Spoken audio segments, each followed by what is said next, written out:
Smart meter যদি ভালোর জন্য হয় তাহলে পশ্চিমবাংলা কেন আপনার বিরোধিতা করছেন? তাহলে এখানে পশ্চিমবাংলার এটা এখানে হবে না কেন? আপনি জনগণের উপর অনেক কর চাপিয়েছেন, বিদ্যুৎ মাশুল বাড়িয়েছেন, গ্যাসের দাম বাড়িয়েছেন, সব বাড়িয়েছেন, বাড়ির ট্যাক্স বাড়িয়েছেন। সুতরাং এগুলি বাতিল করা হোক আমাদের দাবি। বলবো স্মার্ট মিটার সবাই সর্বদলীয় মিটিং করে এবং অ্যাসেম্বলিতে সব এমএলএদের নিয়ে বসে এটা একটা সর্বদলীয় সিদ্ধান্ত নেওয়া উচিত এবং লিফলেট নিয়ে এআইসিসি এবং পিসিসির লিফলেট নিয়ে আজকে ডোর টু ডোরে আমরা 21 নম্বর ওয়ার্ডে আমরা পরিক্রমা করছি, লিফলেট দিচ্ছি। দেখি না ব্যাপারটা হলো এই প্রোগ্রামের ব্যাপারে আপনারা তো জানেন গত 6 জুলাই 31 নম্বর ওয়ার্ডে আমাদের মিটিংয়ে ওয়ার্ড মিটিংয়ে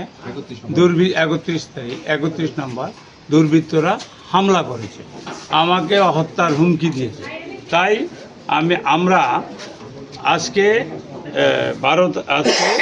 12 তারিখ দেখুন, এই যে আমরা চিঠি দিয়েছি ওসি ইস্ট পিএসকে 12 তারিখ 21 নম্বর ওয়ার্ডে, 13 তারিখ 22 নম্বর ওয়ার্ডে, কারণ আমরা ল অ্যান্ড অর্ডার মানি। মুখ্যমন্ত্রী মহোদয় বলছেন ডক্টর মানিক সাহেব কি ল অ্যান্ড অর্ডার ঠিক আছে, কিন্তু দুর্বৃত্তরা এখানে গিয়ে আমাদের মিটিংয়ে হামলা করছে। আমরা আইন মানি, কিন্তু আমি এখন অবধি আমার চিঠির কোনো উত্তর পাইনি। উনি ওসি সাহেব লিখেছেন 9 তারিখ চিঠি দিয়েছি, 12 তারিখ আমাদের ডোর টু ডোর আমাদের একটা কর্মীর উপর হামলা হতে পারে, আমার উপরও হতে পারে।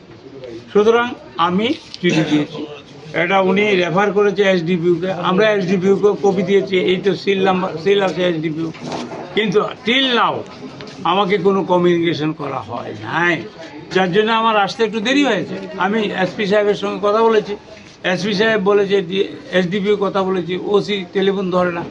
লাস্টে এসপি সাহেব বললো ঠিক আছে, আমাদের এডুকেট ফোর্স নেই, মানে পর্যাপ্ত ফোর্স নেই। ফোর্স থাকবে কি করে? 7-8 হাজার মানে আপনার পুলিশ ভ্যাকেন্ট তাদের নিয়োগ করা হচ্ছে না। সুতরাং আমরা তো বিরাট ফোর্স নিয়েই বেরিয়েছি। শোনো, আমি একটা কথা বলি, আমরা জনগণের দ্বারা নির্বাচিত, জনগণের নিয়ে আমরা চলছি, কিন্তু দুর্বৃত্তকারী যেটা আছে এরা যারা, আমি কেস করেছি, কেস রেজিস্টার হয়েছে, আপনারা জানেন আমাদের উপর আক্রমণ হয়েছিল 7 তারিখ, আমরা 8 তারিখ এটা এনলিস্টেড হয়েছে ইস্ট পিএসে, কিন্তু এখন অবধি নন ভেলেবল সেকশন আছে। আমি 9টা সেকশন দিয়েছিলাম, 5টা সেকশন তারা লিখেছে, কিন্তু এখন অবধি একজনকেও তারা অ্যারেস্ট করেনি বা কোর্টে সমর্পণ করেনি। আমরা ওই যে আমাদের উপর আক্রমণ হয়েছিল, এটা সমস্ত কংগ্রেসের উপর আক্রমণ, 31 নম্বর ওয়ার্ড নয়। আমরা এটা কন্ডেম করি।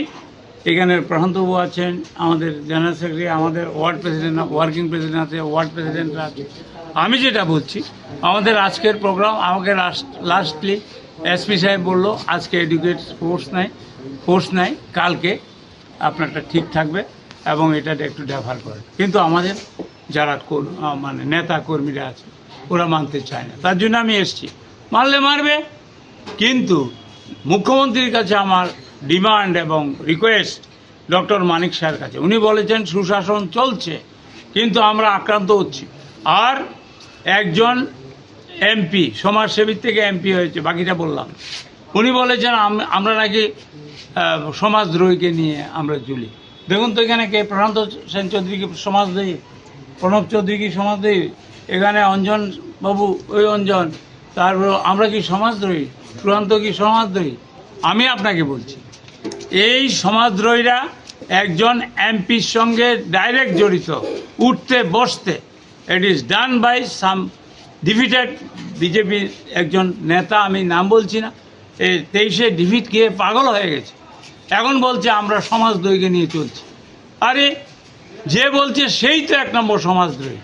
আমরা আন্দোলন চালিয়ে যাব সারা ত্রিপুরা রাজ্যে। কংগ্রেস ছিল, আছে এবং থাকবে।